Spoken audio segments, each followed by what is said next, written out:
So I want to start by offering you a free, no-tech life hack.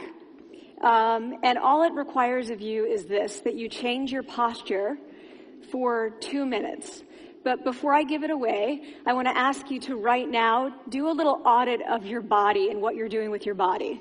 So how many of you are sort of making yourself smaller? Maybe you're hunching, crossing your legs, maybe wrapping your ankles. Sometimes we hold on to our arms like this.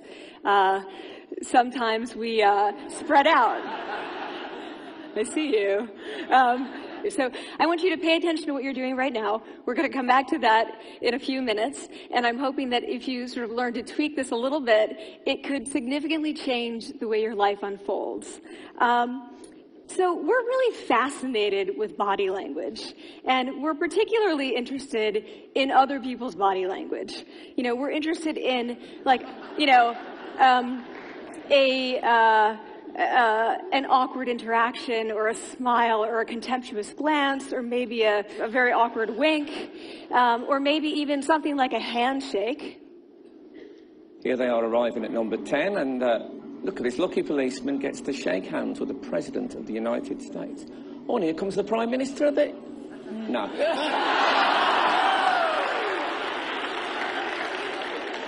So a handshake, or the lack of a handshake, can have us talking for weeks and weeks and weeks, even the BBC and the New York Times. So obviously, when we think about nonverbal behavior or body language, but we call it nonverbals as social scientists, it's language. So we think about communication. When we think about communication, we think about interactions. So what is your body language communicating to me? What's mine communicating to you? And there's a lot of reason to believe that this is a valid way to look at this. So social scientists have spent a lot of time looking at the effects of our body language or other people's body language on judgments. And we make sweeping judgments and inferences from body language.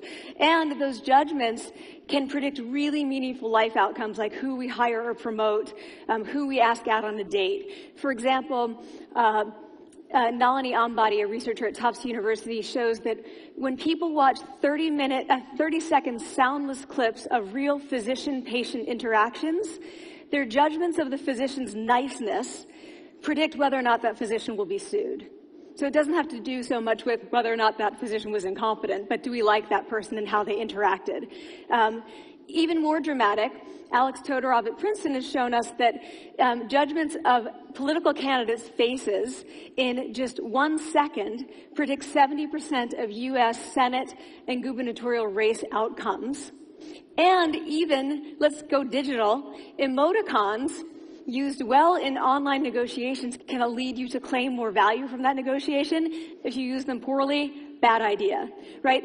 So when we think of nonverbals, we think of how we judge others, how they judge us, and what the outcomes are. We tend to forget, though, the other audience that's influenced by our nonverbals, and that's ourselves. We are also influenced by our nonverbals, our thoughts and our feelings and our physiology. So what nonverbals am I talking about? I'm a social psychologist. I study prejudice, and I teach at a competitive business school. So it was inevitable that I would become interested in power dynamics. I became especially interested in nonverbal expressions of power and dominance.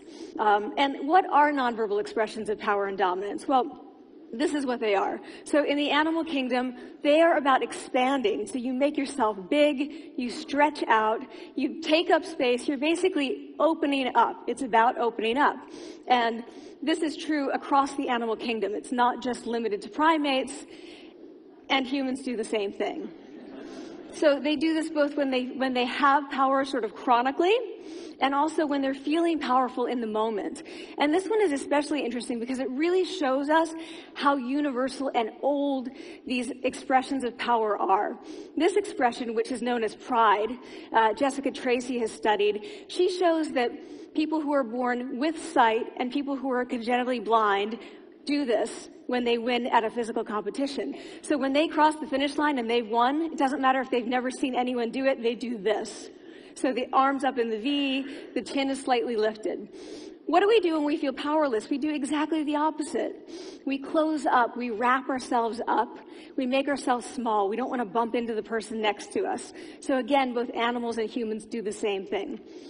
And this is what happens when you put together high and low power.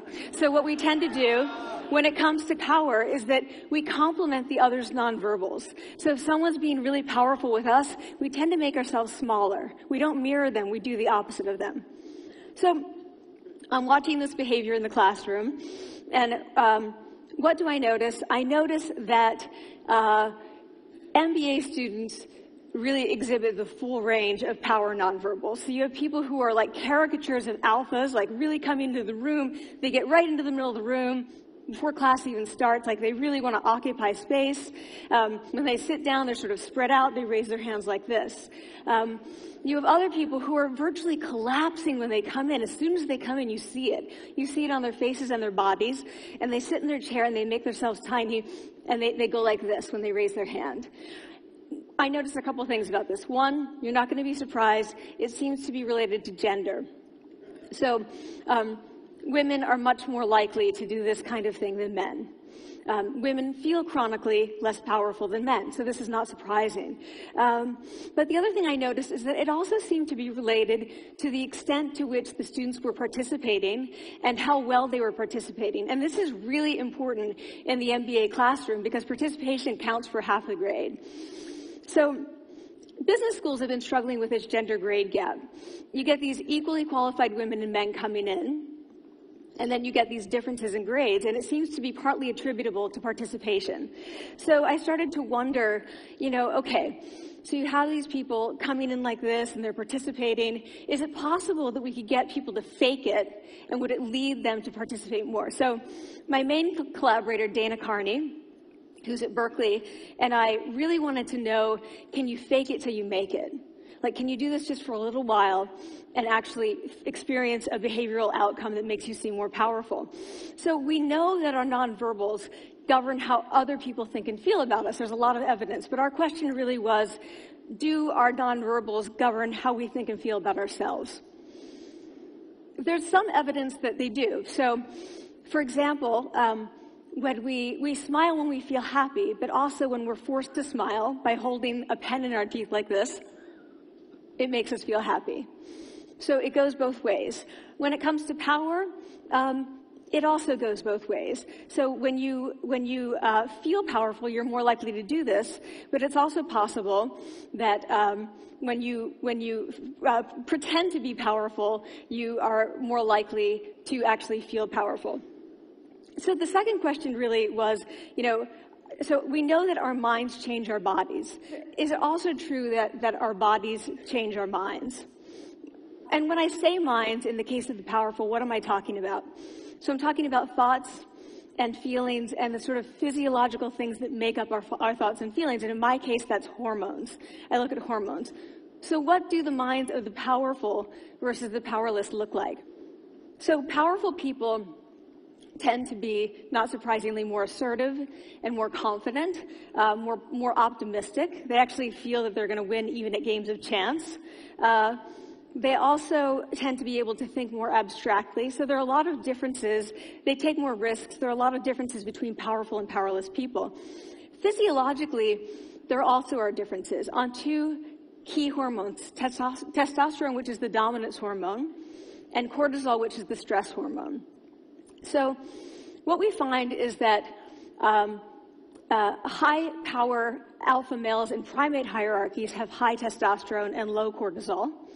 And powerful and effective leaders also have high testosterone and low cortisol. So what does that mean? When you think about power, people tended to think only about testosterone because that was about dominance. But really, power is also about how you react to stress. So do you want the high-power leader that's dominant, high on testosterone, but really stress reactive? Probably not, right? You want the person who's powerful and assertive and dominant, but not very stress reactive, the person who's laid back. So we know that in primate hierarchies, if an alpha needs to take over, if an individual needs to take over an alpha role sort of suddenly, within a few days, that individual's testosterone has gone up significantly and his cortisol has dropped significantly. So we have this evidence, both that the body can shape the mind, at least at the facial level, And also that role changes can shape the mind. So what happens, okay, you take a role change, what happens if you do that at a really minimal level, like this tiny manipulation, this tiny intervention? For 2 minutes you say, I want you to stand like this, and it's going to make you feel more powerful. So this is what we did. We decided to bring people into the lab and run a little experiment. And these people adopted for 2 minutes either high power poses or low power poses. And I'm just going to show you 5 of the poses, although they took on only 2. So here's one, a couple more. This one has been dubbed the Wonder Woman by the media. Here are a couple more. So you can be standing or you can be sitting. And here are the low power poses. So you're folding up, you're making yourself small. This one is very low power. When you're touching your neck, you're really kind of protecting yourself. So this is what happens. They come in, they spit into a vial. We, for 2 minutes, say, you need to do this or this. They don't look at pictures of the poses. We don't want to prime them with the concept of power. We want them to be feeling power, right? So 2 minutes they do this. We then ask them, how powerful do you feel on a series of items? And then we give them an opportunity to gamble. And then we take another saliva sample. That's it. That's the whole experiment. So this is what we find. Risk tolerance, which is the gambling. What we find is that when you're in the high power pose condition, 86% of you will gamble. When you're in the low power pose condition, only 60%. And that's a pretty whopping significant difference. Here's what we find on testosterone. From their baseline when they come in, high power people experience about a 20% increase. And low power people experience about a 10% decrease. So again, 2 minutes and you get these changes. Here's what you get on cortisol. High power people experience about a 25% decrease, and the low power people experience about a 15% increase. So 2 minutes lead to these hormonal changes that configure your brain to basically be either assertive, confident, and comfortable, or really stress reactive, and feeling sort of shut down. And we've all had that feeling, right? So it seems that our nonverbals do govern how we think and feel about ourselves. So it's not just others, but it's also ourselves. Also, our bodies change our minds. But the next question, of course, is, can power posing for a few minutes really change your life in meaningful ways? So this is in the lab, it's this little task, it's just a couple of minutes. Where can you actually apply this, which we cared about, of course. And so we think it's really what matters, where you want to use this is evaluative situations, like social threat situations. Where are you being evaluated? Either by your friends, like for teenagers at the lunchroom table. It could be, for some people, it's speaking at a school board meeting. It might be giving a pitch, or giving a talk like this, or doing a job interview. We decided that the one that most people could relate to, because most people had been through, was the job interview. So we published these findings, and the media are all over it, and they say, okay, so this is what you do when you go in for the job interview, right? So we were, of course, horrified and said, oh my God, no, that's not what we meant at all, for numerous reasons. No, don't do that. Again, this is not about you talking to other people, it's you talking to yourself. What do you do before you go into a job interview? You do this. Right? You're sitting down, you're looking at your iPhone or your Android, not trying to leave anyone out. You're looking at your notes, you're hunching up, making yourself small, when really what you should be doing maybe is this, like in the bathroom, right? Do that, find 2 minutes. So that's what we want to test, okay? So we bring people into a lab, and they do either high or low power poses again. They go through a very stressful job interview. It's 5 minutes long. They are being recorded, they're being judged also, and the judges are trained to give no nonverbal feedback. So they look like this. Like, imagine this is the person interviewing you. So for 5 minutes, nothing. And this is worse than being heckled. People hate this. It's what Marianne LaFrance calls standing in social quicksand. So this really spikes your cortisol. So this is the job interview we put them through, because we really wanted to see what happened. We then have these coders look at these tapes, 4 of them. They're blind to the hypothesis, they're blind to the conditions. They have no idea who's been posing in what pose. And they end up looking at these sets of tapes, and they say, oh, we want to hire these people, all the high power posers. We don't want to hire these people. We also evaluate these people much more positively overall. But what's driving it? It's not about the content of the speech. It's about the presence that they're bringing to the speech. We also, because we rate them on all these variables related to sort of competence, like how well structured is the speech? How good is it? What are their qualifications? No effect on those things. This is what's affected. These kinds of things. People are bringing their true selves, basically. They're bringing themselves. They bring their ideas, but as themselves, with no, residue over them. So this is what's driving the effect or mediating the effect. So when I tell people about this, that our bodies change our minds and our minds can change our behavior and our behavior can change our outcomes, they say to me, it feels fake, right? So I said fake it till you make it. It's not me. I don't want to get there and then still feel like a fraud. I don't want to feel like an imposter. I don't want to get there only to feel like I'm not supposed to be here. And that really resonated with me because I want to tell you a little story about being an imposter and feeling like I'm not supposed to be here. When I was 19, I was in a really bad car accident. I was thrown out of a car, rolled several times. I was thrown from the car, and I woke up in a head injury rehab ward, and I had been withdrawn from college, and I learned that my IQ had dropped by 2 standard deviations, which was very traumatic. I knew my IQ because I had identified with being smart, and I had been called gifted as a child. So I'm taken out of college. I keep trying to go back. They say, you're not going to finish college. There are other things for you to do, but that's not going to work out for you. So I really struggled with this. And I have to say, having your identity taken from you, your core identity, and for me it was being smart, having that taken from you, there's nothing that leaves you feeling more powerless than that. So I felt entirely powerless. I worked and worked and worked, and I got lucky and worked and got lucky and worked. Eventually, I graduated from college. It took me 4 years longer than my peers. And I convinced someone, my angel advisor, Susan Fisk, to take me on. And so I ended up at Princeton, and I was like, I am not supposed to be here. I am an imposter. And the night before my first year talk, and the first year talk at Princeton is a 20-minute talk to 20 people. That's it. I was so afraid of being found out the next day that I called her and said, I'm quitting.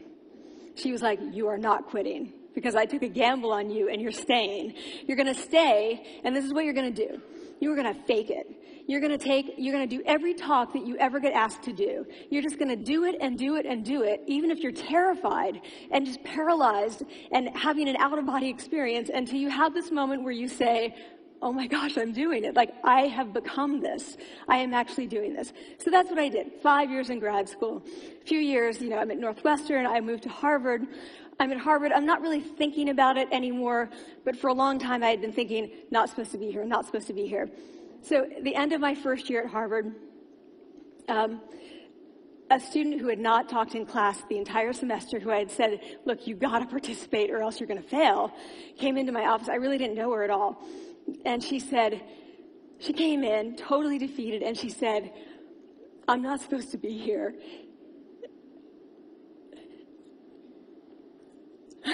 And that was the moment for me because 2 things happened. One was that I realized, oh my gosh, I don't feel like that anymore. I don't feel that anymore, but she does, and I get that feeling. And the second was, she is supposed to be here.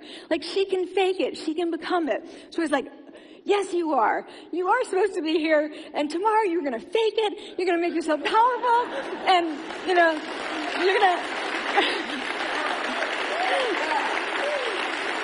and you're going to go into the classroom, and you are going to give the best comment ever, And she gave the best comment ever, and people turned around, and they were like, oh my God, I didn't even notice her sitting there, She comes back to me months later, and I realized that she had not just faked it till she made it, she had actually faked it till she became it. So she had changed. And so I want to say to you, don't fake it till you make it. Fake it till you become it. It's not do it enough until you actually become it and internalize. The last thing I'm going to leave you with is this. Tiny tweaks can lead to big changes.